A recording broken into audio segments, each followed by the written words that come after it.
Hello, good morning everyone. Today we will start the next topic, that is activity related to photosynthesis. ठीक है, before that एक बार एक अपन वो recapture कर लेते हैं. कल अपन ने क्या पढ़ा था? लाइट और डार्क रिएक्शन पढ़ा था. स्टेप्स बस याद कर लो. लाइट रिएक्शन लाइट के प्रेजेंस में होती है. थाइलाकॉइड की मेम्ब्रेन में क्लोरोफिल होता है. सनलाइट रिसीव करते हैं, इलेक्ट्रॉन ट्रांसपोर्ट चेन चलती है. इलेक्ट्रॉन ट्रांसपोर्ट चेन एनर्जी देती है for combination of ADP and phosphorus. तो क्या बन जाता है? एटीपी. एनर्जी कहाँ पे स्टोर होती है? एनर्जी स्टोर होती है बॉन्ड में. ठीक. उसके बाद क्या होता है? वाटर का फोटोलिसिस होता है. फोटोलिसिस मतलब break down of water in presence of light. Photolysis से क्या होता है? हाइड्रोजन आयन मिलता है, इलेक्ट्रॉन मिलते हैं, ऑक्सीजन मिलती है. ऑक्सीजन कहाँ चली आती है? एनवायरमेंट में. हाइड्रोजन आयन और ये जो फ्री इलेक्ट्रॉन है ये जाके मिलते हैं NADP से. NADP क्या है? Nicotine amide adenine dinucleotide phosphate. तो क्या बनता है? NADPH2. ठीक है. तो लाइट में क्या क्या बना? ATP बना, NADPH2 बना. अब अपन आते हैं डार्क में. डार्क लाइट के प्रेजेंस में भी हो सकती है, लाइट के एब्सेंस में भी हो सकती है. लाइट की इसको जरूरत नहीं, मतलब दिन हो या रात हो, मैं तेरे साथ हूँ, बस अपनी बात. ठीक है, कभी भी हो सकती है. तो डार्क रिएक्शन ये हो गया. कहाँ पे होती है? स्ट्रोमा में होती है. स्ट्रोमा क्या है? क्लोरोप्लास्ट का साइटोप्लाज्म. ठीक है. क्या होता है डार्क रिएक्शन में? कार्बन डाइऑक्साइड रिड्यूस होती है. कौन रिड्यूस करता है? NADPH2. किसकी मदद से रिड्यूस करता है? ATP की मदद से रिड्यूस करता है और बनता है ग्लूकोज. और एक ग्लूकोज मॉलिक्यूल को बनाने में आपके 18 ATP लगते हैं और 12 NADPH2 लगते. ATP बोलना सॉरी, एक ग्लूकोज मॉलिक्यूल बनाने में 18 ATP और 12 NADPH2. ठीक है. अब अपन आगे पढ़ेंगे आज activity related to photosynthesis that is given in NCERT book. It is a very important activity और हर साल उससे बोर्ड एग्जाम में कोई ना कोई क्वेश्चन जरूर आया है. इस साल भी आया, पेपर उठा के देखेंगे.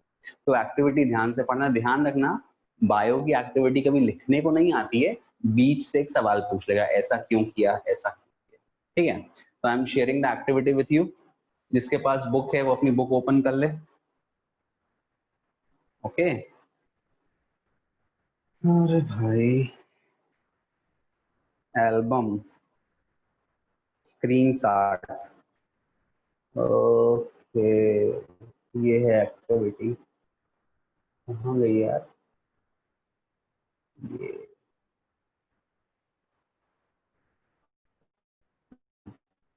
This is the activity my dear students. अरे ये कैसा एक्टिविटी आया है? अच्छा, ऊपर का नहीं आ पाया. खैर चलो कोई बात नहीं. तो इस एक्टिविटी का पहला पॉइंट मिसिंग है. पहला पॉइंट ये है कि यू हैव टू टेक, मैं लाइन से बताता हूँ आपको, एक मिनट होल्ड करना.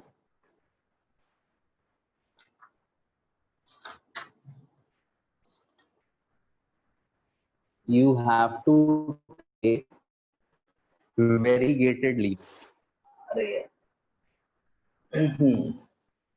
So ये एक्टिविटी है. एक्टिविटी का नाम क्या है? To check the presence of starch. ये आपको ये पता करना है कि फोटोसिंथेसिस जब होता है तो स्टार्च का फॉर्मेशन होता है. ठीक है. तो एक्टिविटी क्या है? To check the presence of starch. ठीक है. स्टार्च क्या है आपका? पॉलीसैकेराइड है. अभी आप जब मैं आपको डाइजेशन पढ़ाऊंगा तब मैं आपको पढ़ाऊंगा मोनोसैकेराइड, डाइसैकेराइड और पॉलीसैकेराइड. अभी बस अपन देखते हैं कि पॉलीसैकेराइड है. ठीक है. अब सबसे पहले चीज क्या है इसमें? क्वेश्चन आता है कौन सी लीफ लेनी है? Variegated.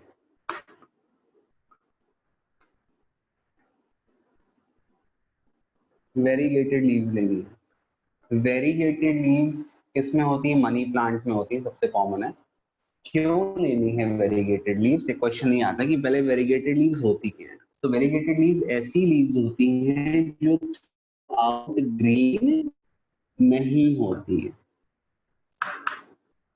They are not completely green. Not completely green इसका मतलब आप कह सकते हो कि उनमें जो क्लोरोफिल है वो स्कैटर्ड है पैचेस में, कहीं ना कहीं स्कैटर्ड रहेगा और फिर वहां जहां पर स्कैटर्ड नहीं है वहां पे उनका कलर कुछ अलग रहेगा। तो variegated leaves are those leaves that are not completely green, कोई और कलर ग्रीन के साथ हो सकता है। क्यों हो सकता है? क्योंकि वहां पे क्लोरोफिल कंप्लीटली प्रेजेंट नहीं है, पाउचेस में स्कैटर्ड है ना।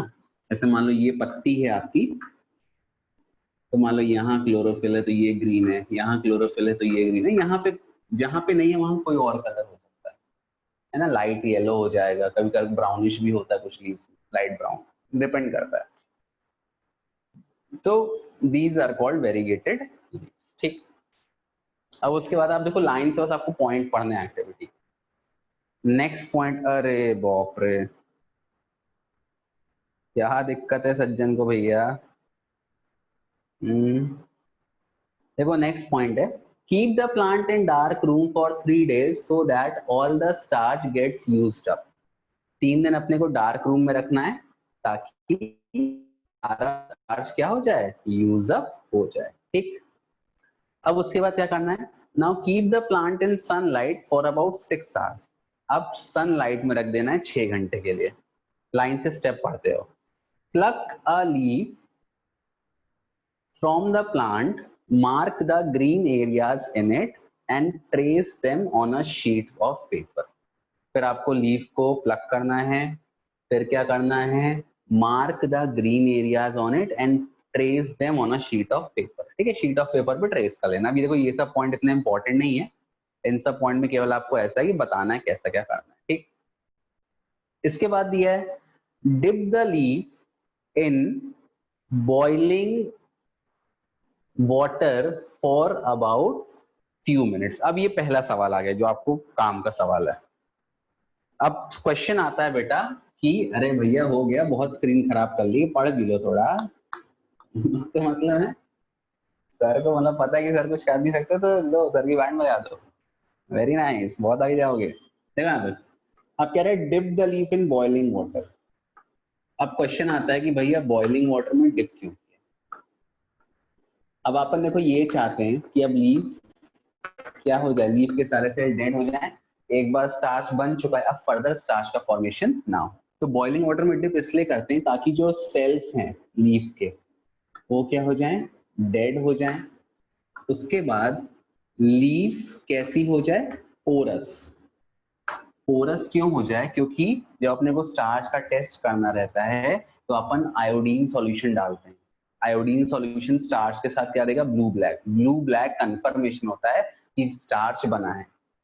तो अगर भाई स्टार्च जैसे आप आयोडीन डालोगे तो अगर लीफ पोरस नहीं है, मतलब उसमें होल्स या पोर प्रेजेंट नहीं है, तो आयोडीन अंदर थोड़ी जाएगा। और अगर आयोडीन सरफेस में है तो फिर ब्लू ब्लैक कलर नहीं मिलेगा, क्योंकि स्टार्च तो अंदर बना है ना, क्लोरोप्लास्ट में, वहां पे बना है ना, किचन ऑफ द सेल में। तो बॉईल क्यों करते हैं लीफ को, ध्यान से, टू ताकि सेल आपके डेड हो जाए और लीफ कैसी हो जाए, पोरस। पोरस होने से क्या हो रहा है, so that iodine can enter the cells. Iodine जो भी सेल्स है जहां पर स्टार्च प्रेजेंट है वहां पर पहुंच जाए। ठीक है, क्लियर है ये, why we are using boiling water. ठीक, अब इसके बाद नेक्स्ट स्टेप, वाह मोदी जी वाह, तुम लोग तो मोनालिसा की पेंटिंग बनाओ भाई, तुम लोग ये छोटा मोटा काम क्यों कर रहे हो। नेक्स्ट है, after this immerse it in a beaker containing alcohol. ठीक है, carefully place the above beaker in water bath, in water bath and heat till the alcohol begins to boil. What happens to the color of leaf? अब ये बहुत important question है और बहुत बार पूछा गया है बोर्ड परीक्षाओं में। अल्कोहल में वाटर बाथ क्यों करवाते हैं, पहले देख लो वाटर बाथ क्या होता है। आप लोग ने पढ़ा होगा क्लास 9th में शायद, है ना। देखो वाटर बाथ मतलब मैंने ऐसे आग लगा दी, ये फ्लेम है आपका, ये आग निकल रही है, ये एक बीकर है, इस बीकर में क्या है, वाटर है, और इसमें एक कंटेनर है जिसमें अल्कोहल। तो वाटर बाथ मतलब we don't have to heat the alcohol directly, we have to heat it using water. क्योंकि वाटर की स्पेसिफिक हीट बहुत ज्यादा होती है, वो आराम से हीट करता है। अच्छा, अगर मान लो कोई बच्चा बोल गया कि सर डायरेक्टली हीट क्यों नहीं किए, डायरेक्टली हीट कर देंगे तो क्या होगा, अल्कोहल है, शराब है, ये क्या होती है, बहुत वोलाटाइल है ना। देखा है ना, शराब जब लोग पी लेते हैं, शराब पीने के बाद क्या बात कर रहे थे मेरे से, ऐसे ऐसे करते हैं ना, भाई है तू मेरा, है? ऐसा करते लोग, है ना, देखा है मैंने, I don't have any idea. तो वोलाटाइल है ये, इसीलिए अपन वाटर बाथ करवाते हैं। अब क्या करना है, मैंने इस अल्कोहल में, अल्कोहल क्या होता है, इथाइल अल्कोहल C2H5OH, ये जो शराब है जो आप लोग पीते हो डेली, ये उसका फॉर्मूला है। और एक होती है जहरीली शराब, जहरीली शराब का फॉर्मूला है CH3OH, ये होता है मिथाइल अल्कोहल। ये जहरीली शराब और ये नॉर्मल शराब जो आप लोग रोज पीते हो सुबह शाम दिन रात, ठीक है, मत पिया करो, अच्छा नहीं है सेहत, ठीक है। देखो यहाँ पे, तो लीफ को मैंने रख दिया अल्कोहल में और करवा दिया वाटर बाथ। अल्कोहल की एक प्रॉपर्टी होती है कि हल्के हाई टेम्परेचर पे वो क्या करता है, वो करता है क्लोरोफिल को dissolve, it dissolves the chlorophyll, chlorophyll को डिसॉल्व कर देगा तो लीफ आपकी कैसी हो जाएगी, कलरलेस। भाई क्यों कर रहे हैं, जब कलरलेस होगी तभी तो ब्लू ब्लैक कलर आएगा ना अच्छे से। अब ग्रीन कलर में ब्लू ब्लैक कलर में थोड़ी पता चलेगा। तो इस प्रक्रिया का मेन मतलब क्या है, ताकि मैं पूरे क्लोरोफिल को लीफ से हटा सकूं। तो लीफ में जो भी क्लोरोफिल था वो क्या हुआ, वो अल्कोहल सॉल्यूशन में आ गया। अच्छा, अब एक क्वेश्चन आता है, what happens to colour of alcohol solution, तो the colour of alcohol solution becomes green, alcohol green colour का हो जाएगा और लीफ कैसी हो जाती है, कलरलेस, ट्रांसपेरेंट कह लो, ये कह सकते हैं, कलरलेस। समझिए अल्कोहल बात का मकसद क्या है, ताकि लीफ आपकी कलरलेस हो जाए, उसका क्लोरोफिल अल्कोहल में डिसॉल्व हो जाए, अल्कोहल सॉल्यूशन ग्रीन कलर का हो जाएगा, लीफ आपकी कलरलेस हो जाएगी। क्यों कर रहे हैं, तभी ना ब्लू ब्लैक कलर पता चलेगा अच्छे से, जब कोई चीज एकदम सफेद हो या कलरलेस हो, नहीं तो कलर के ऊपर कलर कहाँ चढ़ता है ना, शीशे से शीशा टकराए, ध्यान रखना। क्लियर है बेटा इतना, वाह। अब नेक्स्ट देखो, अब रुक जाओ, पहले पढ़ा लेने दो, फिर उसके बाद बोलते रहना, ठीक है। Now dip the leaf in dilute solution of iodine for a few minutes.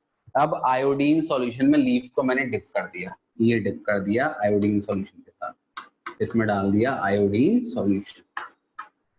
जैसे अपन आयोडीन सॉल्यूशन में डालेंगे, क्या मैंने बताया, स्टार्च और आयोडीन सॉल्यूशन मिलके कौन सा कलर देते हैं, ब्लू ब्लैक।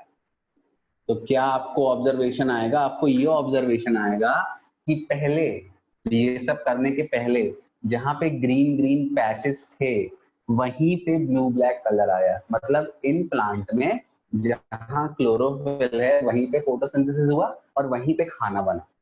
बाकी जहां पर फोटो क्लोरोफिल नहीं था वहां पे खाना नहीं बनेगा। आप डायग्राम में देख सकते हो, यहाँ पे जो पैचेस आपको मिल रहे हैं, वाह बेटा, जो पैचेस आपको मिल रहे हैं ब्लू ब्लैक, वो आपको वही मिल रहे हैं जहां पे ग्रीन कलर पिगमेंट क्लोरोफिल था। क्लियर है एक्टिविटी, ठीक। आगे दिया है, observe the colour of the leaf and compare with the tracing, तो वही सेम मिला। What can you conclude about the presence of starch in various areas of the leaf, तो आप क्या कंक्लूड करोगे कि starch is only formed in the areas where chlorophyll is present. अरे यार हाँ, मैं तो भूल ही गया यार, सॉरी, अरे यार मैं भूल ही गया, बताओ, पहले बताना था ना। देख लो, ये होता है वाटर बाथ, ये हीट कर रहे हैं, ये पानी है, इसमें एक बीकर रख दिया, इसमें अल्कोहल, ये बोलता है, ठीक है। ये अल्कोहल का फॉर्मूला होता है C2H5OH, ये होता है methyl alcohol, this is called जहरीली शराब। बिहार में होता है ना, पटना में इतने लोग जहरीली शराब पी के मर गए, जब से नीतीश ने शराब बैन कर दी है तो और ज्यादा लोग शराब पी रहे हैं सस्ती वाली और मरते जा रहे हैं, ठीक है, मत पीना कभी। और क्या बताया था मैंने, लीफ कलरलेस हो जाएगी, अल्कोहल का सॉल्यूशन का कलर क्या हो जाएगा, ग्रीन कलर हो जाएगा, और आपका एल्कोहल डिजोल्व, सॉरी ये मैंने क्या, को डिजोल्व करता है alcohol, ठीक है। तो सिंपल यहाँ पे इतना ही लिखा है, वो इसमें रिएक्शन ऑल नहीं है। सॉरी यार, मुझे ध्यान ही नहीं आया। चलो बन जाएगा बेटा एक्टिविटी ये सभी को।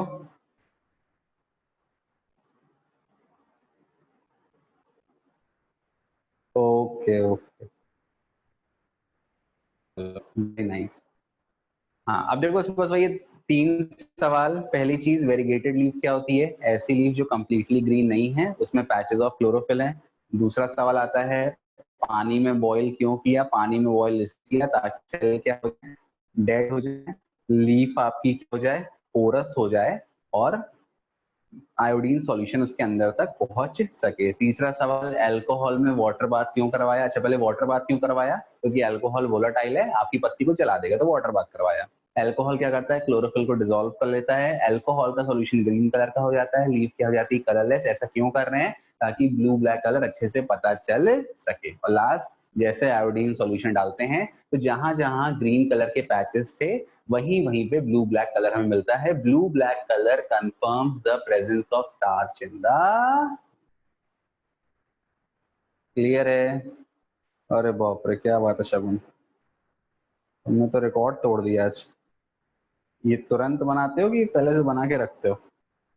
चलो अब देखो नेक्स्ट टॉपिक है, ठीक है। अब ध्यान देना, next topic is very important. ये सवाल भी कई बार आता है, छोटा सा आता है 1 या 2 नंबर का, बट आपको पता होना चाहिए।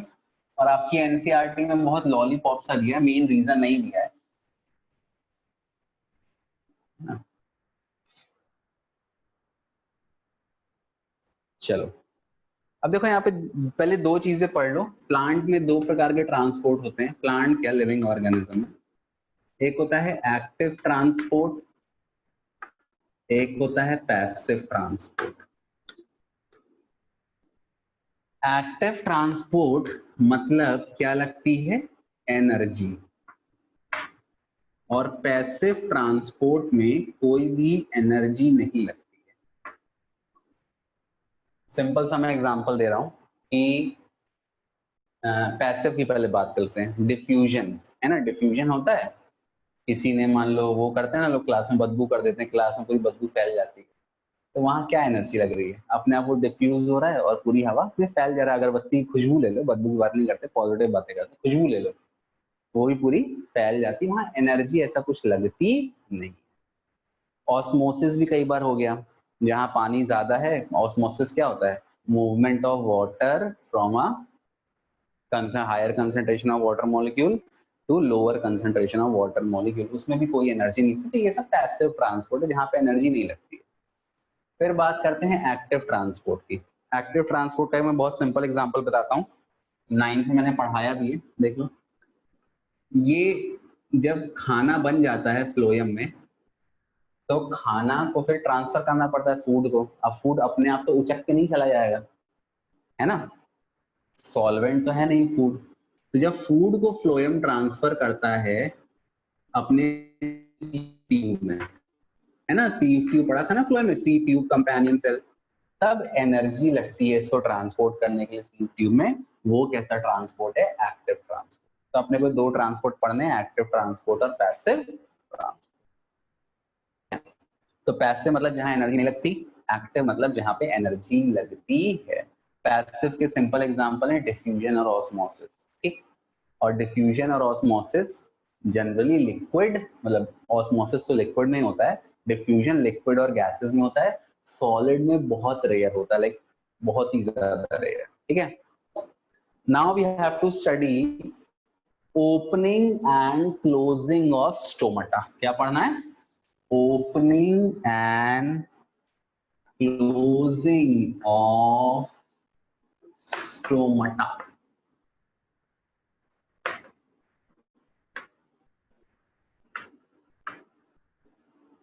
स्टोमाटा। अब ध्यान देना, स्टोमाटा क्या है, tiny pores present on the surface of leaf and they are surrounded by bean shaped cell called the guard cells, ठीक है। बहुत ही बेकार डायग्राम बना, कोई बात नहीं। तो ये जो टाइनी पोर्स हैं ये स्टोमेटा है, और ये जो बीन शेप्ड सेल हैं ये आपके गार्ड सेल। अब जो opening and closing of stomata है वो डिपेंड करता है कि गार्ड सेल कैसे हैं, या उनके अंदर टर्गर प्रेशर कितना है। टर्गर प्रेशर मतलब जो भी फ्लूइड प्रेजेंट है वो कितना प्रेशर उसकी वॉल्स पे अप्लाई कर रहे हैं, ठीक। अब सबसे इंपॉर्टेंट चीज, पहले अपन पढ़ेंगे ओपनिंग ऑफ स्टोमेटा। क्या पढ़ेंगे? ओपनिंग ऑफ स्टोमेटा, ठीक है। देखो यहाँ पे, अब इसके लिए एक बार मैं फिर से स्क्रीन शेयर करूंगा तो आपको क्लियर हो जाएगा, क्योंकि मेरा डायग्राम उतना क्लियर नहीं है, ठीक है। गोदना मत है, बाद में गोद लेना, अभी थोड़ा रुक जाना। मोदी सरकार है, फुल डेमोक्रेसी है, सबको मौका मिलेगा, कोई भी अछूता नहीं रहेगा, जी भर के गोदने। ये देखो, अच्छा अब यहाँ ध्यान से देखो गार्ड सेल को, जो पहला डायग्राम दिया है, पहला डायग्राम ओपनिंग का है। अब देखो यहाँ पे जो इसकी जो, अरे यार तुम तो संबित पात्रा हो एक नंबर के हैं, शुरू कर दी एकदम, बच्चों वाली हरकतें मत करो, रुक जाइए वो संबित जी।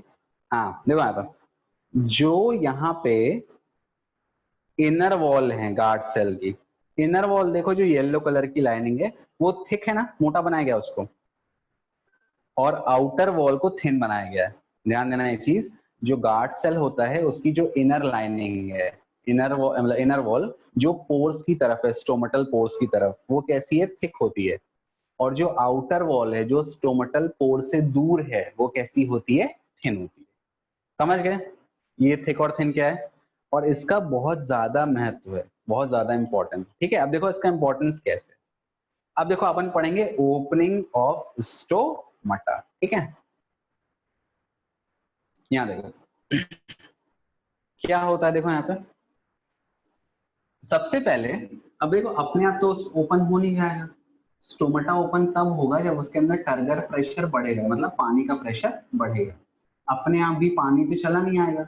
तो सबसे पहला काम क्या करता है जो आपका गार्ड सेल है, गार्ड सेल जो है जब सुबह का समय होता है, सर्टन आपके एंजाइम्स या हार्मोन्स होते हैं प्लांट के, वो गार्ड सेल को बोलते हैं कि भैया आप आयन एब्जॉर्ब कर लो। और कौन सा आयन एब्जॉर्ब होता है? Potassium ion. पोटेशियम आयन बहुत इंपॉर्टेंट है प्लांट में, बहुत सारी रिएक्शन पोटेशियम आयन करवाता है। क्लोरोफिल में कौन सा आयन इंपॉर्टेंट है? मैग्नीशियम। क्लोरोफिल में मैग्नीशियम, ठीक है। तो गार्ड सेल क्या करते हैं?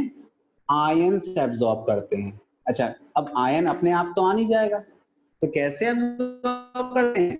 एक्टिवली एब्जॉर्ब करते हैं। कहां से एब्जॉर्ब करते हैं? अपने सराउंडिंग से। तो guard cell actively absorb K plus ion from surrounding cell. समझ गए? सराउंडिंग सेल से K प्लस आयन एब्जॉर्ब। अब जैसे गार्ड सेल ने सराउंडिंग सेल से K प्लस आयन एब्जॉर्ब कर लिया, तो गार्ड सेल में क्या हुआ? K प्लस आयन की कंसंट्रेशन बढ़ गई, वाटर की कंसंट्रेशन क्या हो गई? कम हो गई। जिंदगी में क्या होता है, भगवान चाहता है कि हर चीज में क्या हो? बैलेंस हो, है ना। यहाँ गार्ड सेल के अंदर K प्लस की मात्रा बढ़ गई, पानी की मात्रा कम हो गई, तो अब क्या होगा? जो सेल बाहर प्रेजेंट हैं उनसे पानी उचक के अब कहाँ जाएगा? गार्ड सेल में, ताकि इस कंसंट्रेशन को अपन कम कर सके। अब सुनो, जब पानी उचक के आएगा तो किस प्रोसेस से आएगा? ऑस्मोसिस। और ऑस्मोसिस कैसी प्रोसेस है? पैसिव, उसमें कोई एनर्जी नहीं लगेगी। एनर्जी कहाँ पे लग रही है? K प्लस आयन को एब्जॉर्ब करने में। और एनर्जी किस फॉर्म में डिसिपेट करता है? हमेशा एटीपी के फॉर्म में, ध्यान रखना, ठीक है। अब सेकंड इवेंट क्या होगा? वाटर फ्रॉम नेबरिंग सेल, जैसे भारत के नेबरिंग कंट्री है चाइना, पाकिस्तान, है ना, बराबर इन्फिल्ट्रेशन करते रहते हैं, वैसे ये वाटर भी आ गया नेबरिंग सेल से। Water from neighbouring cell will enter guard cell by which process? by the process of by the process of osmosis। और ये ट्रांसपोर्ट कैसा है? पैसिव ट्रांसपोर्ट, इसमें कोई भी एनर्जी नहीं लग रही है। समझ गए? क्लियर है? अब सबसे इंपॉर्टेंट चीज, अभी मैंने बताया कि जो देखो गार्ड सेल ऐसा है, सॉरी गार्ड सेल ऐसा है, ठीक है, ऐसे बंद है। मैंने क्या बोला, ये जो इनर वॉल है इसकी, जो स्टोमेटल पोर्स को फेस कर रही है, ये आउटर वॉल हो गई, इसको अपन ने इनर वॉल मान लिया, ठीक है। ये थिक है, ये थिक है और ये थिन है। तो जब पानी भरेगा ऐसा है, तो ज्यादा एक्सटेंशन किधर होगा, इस पे होगा ना, क्योंकि ये वॉल, ये बाहर वाली वॉल थिन है, तो इस पे पानी का दबाव ज्यादा पड़ेगा। अंदर वाली वॉल बहुत थिक है, तो इस पे दबाव ज्यादा नहीं पड़ेगा। तो स्टोमेटल पोर कैसी होती है, ऐसे एक्सपैंड हो जाती है इस प्रकार से। ये बहुत जरूरी है। मान लो अगर ये जो अंदर वाली इनर वॉल जो है, जो स्टोमेटल पोर को फेस कर रही है गार्ड सेल की, मान लो अगर ये थिक नहीं होती, तो क्या होता, जब पानी भरता तो वो चारों तरफ से फूलता। तो पता है वो क्या होता है, ऐसे में ऐसा है स्टोमेटा वैसे और बंद हो जाता, क्योंकि तो यहाँ से भी फिर एक्सपेंशन होता ना, ध्यान देना।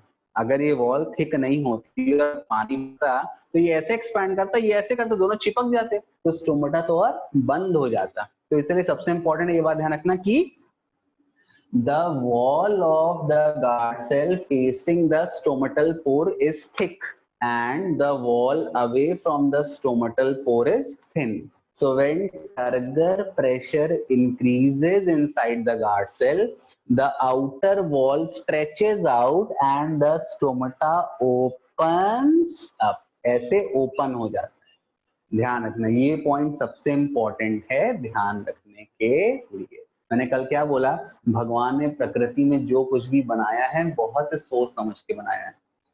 मतलब इतना लॉजिक है भगवान के पास, है ना, या अल्लाह के पास, या जीसस क्राइस्ट के पास, जो इसको भी आप मानते हो कि मतलब खतरनाक लॉजिक है। उस लॉजिक के परे तो हम सोच ही नहीं सकते, मतलब उसके आसपास भी नहीं कर सकते।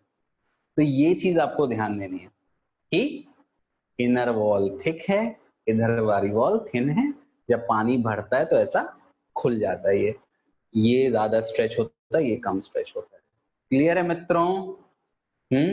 तो इसके बाद एक पॉइंट आप और लिख लेना कि क्या लिख लोगे, मैं बोल दूं, लिख पाऊं मत इतना यार, है ना, मेहनत मत करो। क्या लिखोगे कि the wall of the guard cell facing the stomatal pore is thick as compared to the wall of the guard cell facing away from the stomatal pore. So when turgor pressure, कौन सा word use करना है, turgor pressure, liquid या fluid के कारण जो pressure buildup होता है ना, सुसु लगती है बहुत तेज, तो वहां भी टर्गर प्रेशर बिल्ड होता है पैनक्रियास में, पैनक्रियास बोलना सॉरी, यूरिनरी ब्लैडर में। So the turgor pressure increases. अब टर्गर प्रेशर क्या करेगा, it will stretch out the outer wall and the guard cell will like move away and stomata will open, ऐसा हो जाएगा। Clear है इतना सभी को जो मैंने समझाया, वॉल वाली चीज? Now next topic is closing of stomata. अब क्लोजिंग में गार्ड सेल विल एक्टिवली, यहाँ पे एब्जॉर्ब था, अब क्या करेंगे, they will lose K plus ion to the surrounding, K plus ion को सराउंडिंग में लूज कर देंगे, ठीक। अब सराउंडिंग में लूज कर दिया, अब गार्ड सेल में पानी ज्यादा है, बाहर पानी कम है, तो फिर क्या होगा, वाटर फ्रॉम गार्ड सेल, अब जस्ट उल्टा होगा, water from guard cell will rush into neighboring cells, will rush into neighboring cells, ठीक है, by the process of osmosis, and this is passive transport, and the turgor pressure will decrease, turgor pressure decrease हो जाएगा, guard cell क्या हो जाएगा, shrink हो जाएगा, shrink होगा मतलब पास आ जाएगा, and the stomata will close. Clear है? गार्ड सेल एक्टिवली आयंस को लूज करेंगे सराउंडिंग में, सराउंडिंग में कंसंट्रेशन बढ़ जाएगा, उस कंसंट्रेशन को सही करने के लिए गार्ड सेल से वाटर चक के कहां जाएगा, से नेबरिंग सेल में, जो टर्गर प्रेशर बिल्ड हुआ था वो पूरा खत्म हो जाएगा और गार्ड सेल आपका श्रिंक होगा और स्टोमाटा क्लोज हो जाए। क्लियर है इतना बेटा सभी को? क्लियर है, हाँ या ना? अगर आप लोग की वो खत्म हो गई हो, क्या बोलते हैं, तू मैम है, तो बता दीजिए। बहुत मस्ती चल रहा है नहीं? अरे वाह वाह वाह, चलो देख लो एक बार डायग्राम देख लो। गैलरी, तो ये पढ़ लेना, ठीक है? आता है 2 नंबर का सवाल या 3 नंबर का, right about opening and closing of stomata. और सुन लो, अगर आता है लिखने को तो बिना पूछे एनसीईआरटी में जो डायग्राम दिया है वो डायग्राम बनाना है, ठीक है मित्रों? परेशान मत होइएगा। देख लो एक बार फिर से डायग्राम देख लो गार्ड सेल का, क्लियर है सभी को? है ना? ये दोनों डायग्राम आपको बना के आने, ठीक? हो गया? अरे बस बस बस भाई, बस बस बस बस बस बस, मान जाओ मान जाओ। हाँ गोद लो बेटा, जितना गोदना है।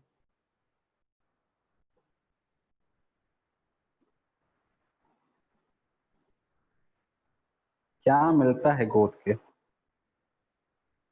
हम्म, बताओ। सबसे ज्यादा कौन गोदता है वैसे?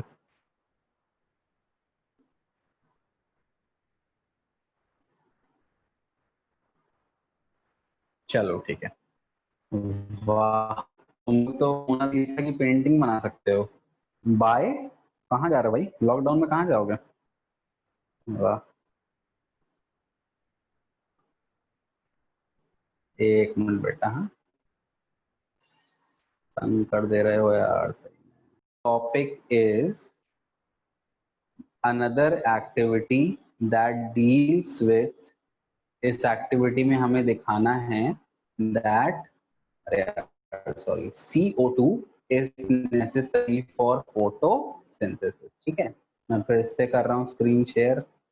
अब बोलना मत यार 2 मिनट के लिए, फिर बाद में, पहले इस बार शेयर हो जाए उसके बाद बोलना, ठीक है? 2 मिनट रुक जाओ उसके बाद बोलना, ठीक? हाँ, ये आपकी एक्टिविटी है to show that CO2 is necessary for photosynthesis, ठीक है? अब बहुत इजी एक्टिविटी है, देखो इसमें कुछ नहीं करना। देखो बाकी सारी, वही मैं कह रहा हूँ, एक्टिविटी लिखने को नहीं आएगी, आपको बस इतना पूछेगा कि एक्टिविटी में होता क्या है। 2 प्लांट लिया है, हेल्दी प्लांट, ठीक है? दोनों को पहले वही किया है, 3 दिन सुखा दिया है ताकि उनका पूरा स्टार्च यूज अप हो जाए। उसके बाद उनको 2 कंटेनर में रखा है, एक में KOH रख दिया है और एक में KOH नहीं रखा है, और सनलाइट में सब में रख दिया है। अब आपको इस एक्टिविटी में ये दिखाना है, you have to prove that CO2 is necessary for photosynthesis. CO2 is necessary for photosynthesis, ठीक है? मैं बंद कर रहा हूँ शेयर स्क्रीन, बस 1 मिनट। बहुत मस्ती करते हो तुम लोग सही में। अरे रे रे रे, सच अ बैड ऑडियंस। क्लियर करो भाई, मेरे को दिख ही नहीं रहा, कहाँ से क्लियर करूं?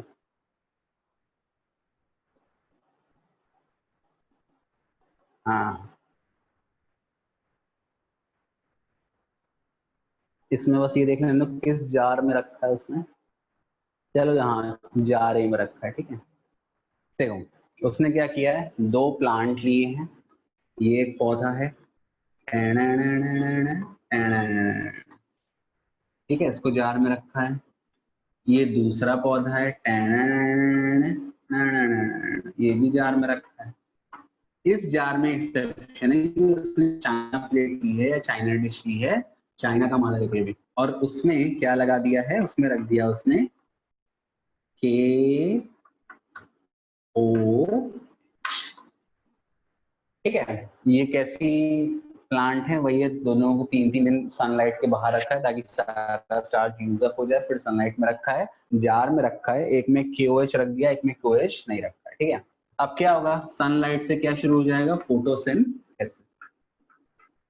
और फिर आपको जब फोटोसिंथेसिस होगा तो फोटोसिंथेसिस का कंफर्मेशन क्या है, स्टार्च टेस्ट। स्टार्च टेस्ट कैसे करते हैं, आयोडीन सॉल्यूशन डालो तो स्टार्च क्या देता है, ब्लू ब्लैक कलर।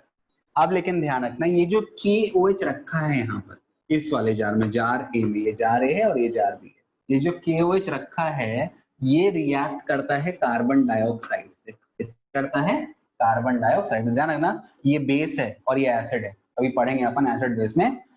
ये बेस है और ये एसिड है, acid and base react together to give salt and water. तो ए वाले में क्या होगा, KOH will react with the carbon dioxide present in this jar to form potassium carbonate and water। अब कार्बन डाइऑक्साइड तो इस्तेमाल इसने कर लिया, मतलब प्लांट के पास कोई भी कार्बन डाइऑक्साइड नहीं है। तो जब कार्बन डाइऑक्साइड नहीं है तो क्या ये फोटोसिंथेसिस करेगा? नहीं करेगा। और जब मैं इसमें स्टार्च टेस्ट के लिए आयोडीन सॉल्यूशन डालूंगा तो ब्लू ब्लैक कलर देगा? देगा कि नहीं? देगा कि नहीं? नहीं देगा मित्रों, नहीं देगा, नहीं देगा। समझ गए? तो आपको लिखना पड़ेगा कि जो ए वाला है, रिएक्शन लिखनी पड़ेगी कि potassium hydroxide will react with carbon dioxide to give potassium carbonate and water. और जो स्टार सॉल्यूशन है वो ब्लू ब्लैक कलर नहीं देगा, नहीं देगा, नहीं देगा। Whereas in the jar B, यहाँ पे क्या होगा, CO2 आपका प्रेजेंट है, वो जाएगा फोटोसिंथेसिस करेगा और यहाँ पे ब्लू ब्लैक कलर मिलेगा। कैसे मिलता है blue black colour? Iodine solution डालने पे। किससे रिएक्ट करता है आयोडीन? स्टार्च से। तो ये आयोडीन सॉल्यूशन वाला टेस्ट फेल हो जाएगा और ये पास, ये बी वाला पास हो जाएगा। ये क्यों फेल हो जाएगा? KOH react with carbon dioxide to give salt and water, तो CO2 इस्तेमाल हो गया। तो ये आपको लिखना पड़ेगा। अब क्वेश्चन आता है, पूरा एक्टिविटी में पूछ लेगा कि why this jar A fails iodine test, तो क्या लिखोगे? Potassium hydroxide reacts with carbon dioxide to produce potassium carbonate and water. Since carbon dioxide has been used up, so there is no CO2 for photosynthesis, and as a result of which starch is not formed and blue black color is not obtained on adding iodine solution to the heat। Clear है सभी को? बन जाएगा? बनेगा कि नहीं? बनेगा कि नहीं? बनेगी activity. So next topic is nutrition in amoeba. This is MIQBE, most important question board examination.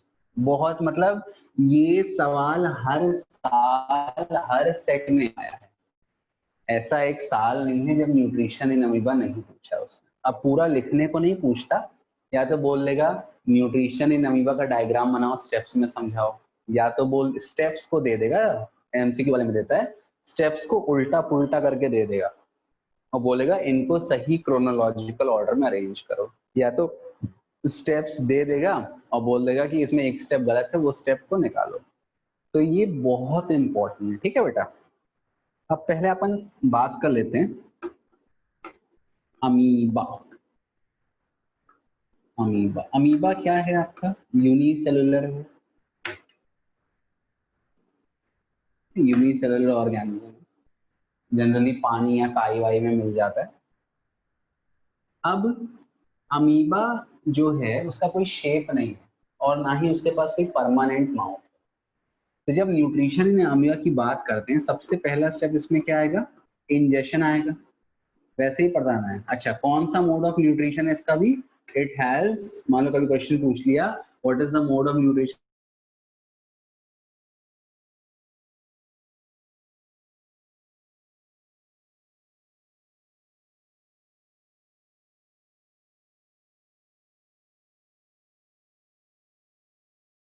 इसका सेल मेम्ब्रेन है, इसको एक्सटेंड करता है और फॉर्म करता है सूडोपोडिया।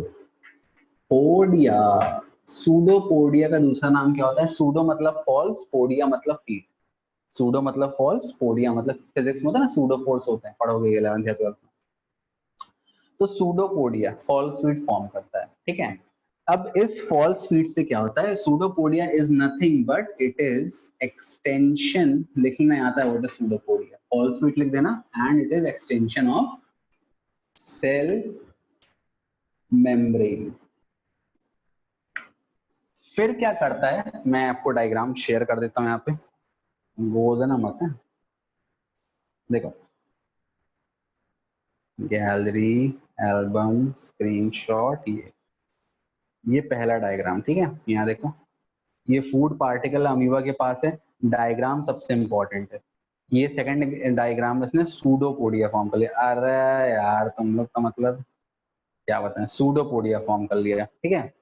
अब ये जो सूडोपोडिया फॉर्म करता है और फूड को एनगल्फ करता है, तो इस पूरी चीज को, ये देखो एनगल्फ कर लिया, इसको अपन बोलते हैं फूड वैक्यूल। तो फूड वैक्यूल क्या होता है, when the food is engulfed by the pseudopodia, और उसको वहां पे वो बंद कर लेता है, तो उसको बोलते हैं फूड वैक्यूल। अब इंजेशन हो गया, अब सेकंड स्टेप क्या करेगा, डाइजेशन। सिंपल है, डाइजेशन मतलब अमीबा जो है वो फूड को सिंपलर मॉलिक्यूल में ब्रेक कर देगा यूजिंग डाइजेस्टिव एंजाइम। ये लिख देना आप, सेकंड स्टेप में होगा डाइजेशन। तो amoeba will break the food molecule into simpler molecule using digestive enzyme, ठीक है। अब उसके बाद थर्ड स्टेप क्या हो जाएगा, एब्जॉर्प्शन। एब्जॉर्प्शन, एब्जॉर्प्शन सिंपल है। अब क्या होगा, जो भी आपका डाइजेस्टेड फूड है वो एब्जॉर्ब हो जाएगा, fat, carbohydrate, they will get absorbed by different cells of the body. उसके बाद क्या होगा, एसिमिलेशन। जो भी फूड एब्जॉर्ब किया गया है डाइजेस्टेड, वो एनर्जी प्रोवाइड करेगा, ठीक है। क्लियर है इतना? तो देख लो यहाँ पे फिर बोलना चालू कर दिए तुम लोग तो यार, सही में बवाल हो एकदम। हाँ अब देखो ये फूड उसका पार्ट बन गया।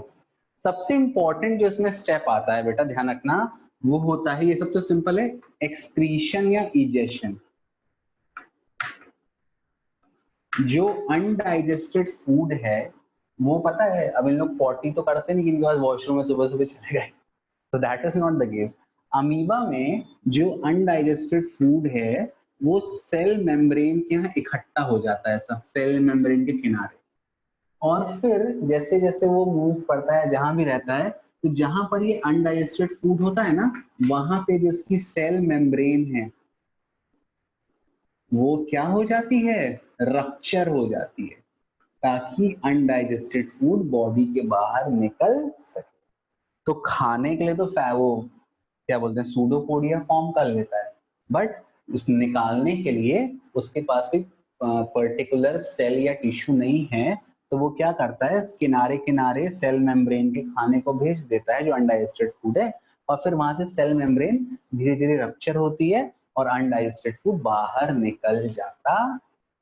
So this is called, these are the processes involved in digestion in amoeba. अच्छा एक चीज और, ये जो फूड को एनगल्फ करता है ना अपने अंदर और अंदर लेता है, इस पूरे प्रोसेस को बोलते हैं फैगो